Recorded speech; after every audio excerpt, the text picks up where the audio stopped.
क्रांतिकारकांचा जिल्हा म्हणून ओळख असलेल्या सातारा जिल्ह्यातील कराड विधानसभा मतदारसंघ अत्यंत महत्त्वपूर्ण मतदारसंघ. मात्र आज विषय असा घेतोय, सहज फेसबुक पेज चालत असताना एक फोटो समोर आला.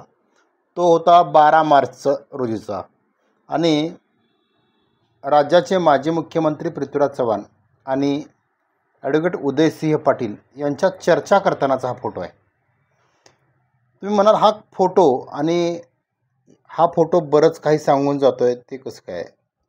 खरं तर कराड जो विधानसभा मतदारसंघ आहे, या मतदारसंघामध्ये कशा पद्धतीनं प्रगल्भतेचं राजकारण असतं हा दाखवणारा हा फोटो आहे. फोटोच्या मागच्या बाजूला तुम्ही जर बघाल तर तारीख आहे 12 मार्च 2025.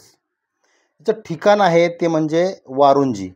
म्हणजे पंचायत समिती सदस्य नामदेवराव पाटील यांनी महिला मेळावा घेतला होता आणि या मेळाव्याला 12 मार्च रोजी माजी मुख्यमंत्री पृथ्वीराज चव्हाण आणि ॲडव्होकेट उदयसिंह पाटील यांची यावेळी उपस्थिती होती. मग तुम्ही म्हणाल हे दोन्ही काँग्रेसचे नेते ते बोलत आहेत आणि हा कसं काय वेगळं सांगून जातो आहे? याच्या मागचं जर तुम्ही पार्श्वभूमी जर पाहिली तर मी सांगण्याच्या अगोदर अनेक राजकीय जाणकारांना, राजकीय समीक्षकांना नक्की कळलं असेल की मला काय म्हणायचे आहे. 9 मार्च रोजी पहिली बातमी आली ती म्हणजे ॲडव्होकेट उदयसिंह पाटील हे काँग्रेस सोडणार आणि अजित पवार यांच्यासोबत जाणार. त्यानंतरच्या काळामध्ये ॲडव्होकेट उदयसिंह पाटील यांनी अधिकृत कोणताही दुजोरा दिला नव्हता. मात्र 12 मार्च रोजी उपमुख्यमंत्री अजित पवार हे प्रीतीसंगमावर आले. त्यानंतर कोयना बँकेत गेले आणि त्यानंतरच्या पत्रकार परिषदेमध्ये ॲडव्होकेट उदयसिंह पाटील यांनी सूतोवाच केलं की माझा राष्ट्रवादी काँग्रेस अजित पवार यांच्या पक्षामध्ये प्रवेश होणार आहे. त्यानंतर दुपारी 2:30 वाजता नामदेवराव पाटलांनी जी कार्यक्रम आयोजित केला होता, या कार्यक्रमाला ॲडव्होकेट उदयसिंह पाटील यांनी उपस्थिती लावली. म्हणजेच काय तर एक काँग्रेसचा एक कार्यकर्ता सोडून निघालेला आहे राष्ट्रवादी काँग्रेसमध्ये आणि माजी मुख्यमंत्री पृथ्वीराज चव्हाण हे आणि ॲडव्होकेट उदयसिंह पाटील यांच्यामध्ये चर्चा करतानाचा फोटो आहे.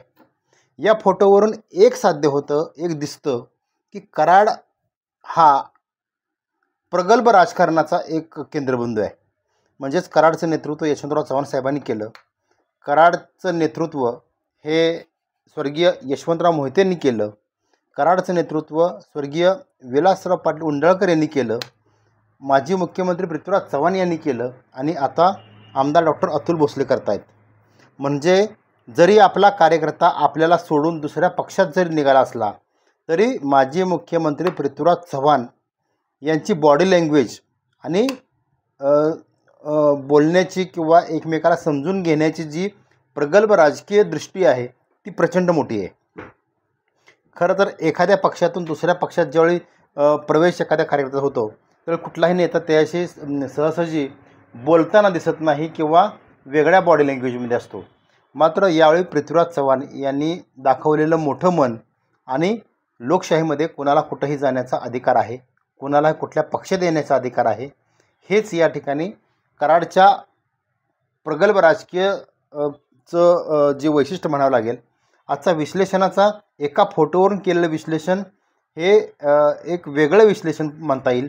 कारण 12 मार्च रोजी अजित पवार हे भेटून गेले ॲडव्होकेट उदयसिंह पाटील यांना आणि पत्रकार परिषद झाली आणि त्यानंतर हा उदयसिंह पाटील आणि पृथ्वीराज चव्हाण यांचा फोटो आहे. यामुळे हा फोटो कराडच्या राजकीय प्रगल्भतेचं एक प्रतीक आहे असं आमच्या पत्रकाराच्या दृष्टीनं वाटतं.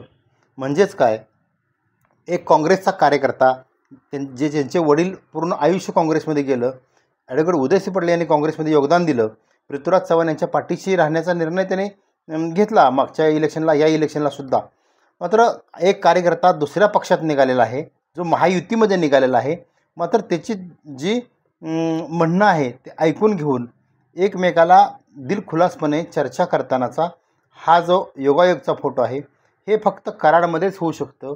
पक्ष कोणताही असो, आज आमदार डॉक्टर अतुल भोसले असो, जरी पृथ्वीराज चव्हाण हे पराभूत झाले असले तरी तरी कधीही टोकाचं राजकारण, टोकाचा विरोध हा कधी या ठिकाणी दिसत नाही. हेच तर या कराडचं वैशिष्ट्य आहे. म्हणजेच काय तर या फोटोवरून आपल्या कराडमध्ये असलेलं राजकीय जे सामंजस्य आहे, एकमेकाच्या विरोध लढतील, एकमेकाच्या सामोरं उभं राहतील, मात्र राजकीय सामंजस्य, राजकीय प्रगल्भता हीच यातून दिसून येते, एवढं मात्र नक्की.